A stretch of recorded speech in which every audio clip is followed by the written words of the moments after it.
میرے بارے میں ہی سوچتی رہتی۔ پھر اچانک کمرے میں وہ داخل ہوئی، ماتمی رنگ کا لباس پہنے، وہ سوجی سوجی مغموم آنکھوں کے ساتھ ایک کونے میں اس طرح بیٹھ گئی جیسے جسم میں جان ہی نہ رہی ہو۔ اس کی آنکھوں کے سیاہ حلقے اس کے لباس کے ہم رنگ ہو رہے تھے، یوں لگتا تھا جیسے وہ بہت دیر روئی ہو، مگر اب سب کے سامنے اس کو آنسو بہانے کی ہمت نہیں ہو رہی تھی۔ اس کے ساتھ وہ بیٹا بھی تھا جس کا نام اس نے میرے نام پر رکھا تھا۔ وہ بار بار اپنے بیٹے کے ماتھے کو چومتی اور پھر دوپٹے کے کونے سے اپنی آنکھوں کی گوشوں سے بہتے آنسوؤں کو چھپا لیتی۔ وہ میرا چہرہ دیکھنے میرے قریب بھی نہیں آئی، شاید اس خیال سے کہ کہیں کوئی یہ سوال نہ کر لے کہ وہ میری کیا لگتی ہے۔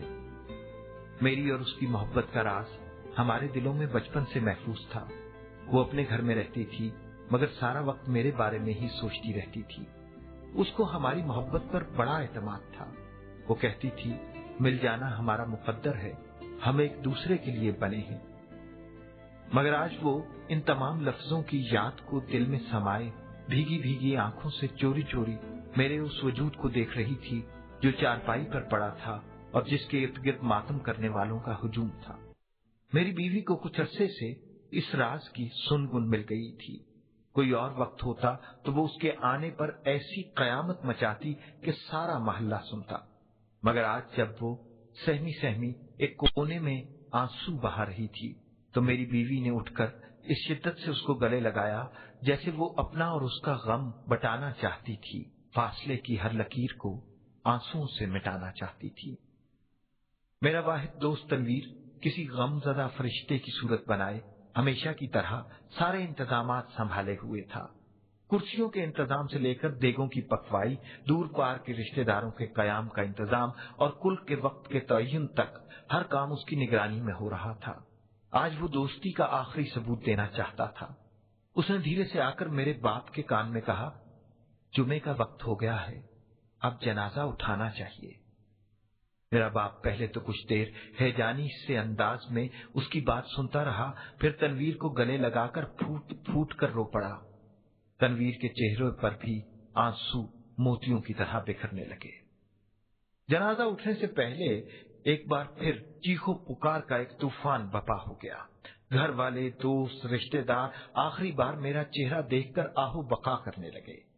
میرے بھائی اور باپ نے کلمہ شہادت بلند کرتے ہوئے میری چارپائی اٹھائی۔ جدائی کے اس لمحے میں میری ماں اور بیوی پر غشی کے دورے پڑنے لگے۔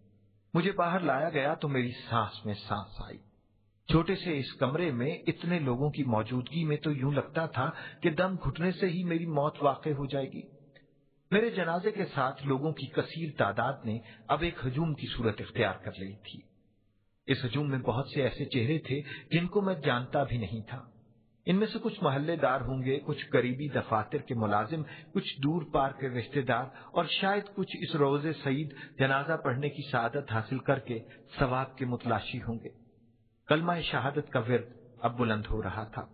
سب لوگ سر جھکائے دکھی دکھی قدموں سے قریبی مسجد کی طرف بڑھ رہے تھے۔ خواب کا سب سے دلچسپ منظر وہ تھا جب مجھے اپنے گھر کی قریبی اس مسجد میں داخل کیا گیا جس میں جانے کی توفیق مجھے عید کے عید ہوتی تھی۔ مسجد کے مولانا نہ صرف مجھے ملحد اور دہریہ سمجھتے تھے بلکہ ان خیالات کا اظہار محلے کے بیشتر افراد سے کر چکے تھے۔ انہی مولانا نے میری چارپائی کو سامنے رکھ کر نماز جنازہ پڑھانے کے بعد میری دین سے محبت اور نیکوکاری کے بارے میں ایک طویل تقریر فرمائی۔ وہ لوگ جو مجھے قریب سے نہیں جانتے تھے اس تقریر کے سبب میری ذات کو کسی ولی کا سا درجہ دے رہے تھے۔ تمام اہل محلہ کو میرے نقش قدم پر چلنے کی تلقین کرنے کے ساتھ ساتھ مولانا نے خود آ کر میرے جنازے کو کندھا دیا تو حیرت کے مارے میری آنکھیں پھٹی کی پھٹی رہ گئیں۔ مسجد سے جنازہ گاہ کا رستہ اتنا طویل نہیں تھا، مگر سوگواروں کے ایک بڑے ہجوم کی وجہ سے سب نے یہ راستہ چونٹی کی رفتار سے طے کیا۔ چارپائی پر میری موجودگی کا ایک فائدہ ضرور تھا کہ جہاں سے یہ ہجوم گزرتا وہاں ٹریفک تھم جاتی، لوگ مجھے آگے بڑھنے کا موقع دیتے۔ آج صرف مجھے فوقیت حاصل تھی اور ایسا منظر میں نے زندگی میں پہلی بار دیکھا تھا۔ قبرستان میں قبر پہلے سے کھدی ہوئی تھی۔ قبر کے ارد گرد تازہ کچی مٹی کے ڈھیر لگے تھے۔